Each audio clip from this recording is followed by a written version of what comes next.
સાચવવા પડે એને વ્યવહાર કહેવાય અને સચવાઈ રહે એને સંબંધ કહેવાય.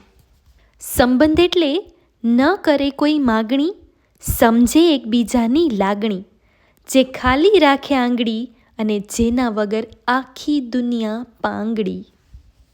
સંબંધ એવા લોકો સાથે રાખો જેનાથી તમારી જિંદગીમાં કંઈક સુધારો કે વધારો થાય. સંબંધો ટાઈમપાસ કરવા માટે નથી, પણ લાઈફ પાસ કરવા માટે હોય છે. સારા સંબંધો જ જીવનને સમૃદ્ધ બનાવે છે. કોઈ પણ સંબંધ આપણી મરજીથી નથી જોડાતો. ક્યાં, કોને અને ક્યારે મળવાનું છે એ ફક્ત ઈશ્વર નક્કી કરે છે. જે સંબંધ સાચવે છે એ ક્યારેય પૈસા નથી સાચવી શકતા, અને જે પૈસા પાછળ ભાગે છે તે સંબંધો નથી સાચવી શકતા. કોઈની ધીરજની એટલી પણ પરીક્ષા ન લો સાહેબ, કે એ માણસ સંબંધ તોડવા માટે મજબૂર થઈ જાય.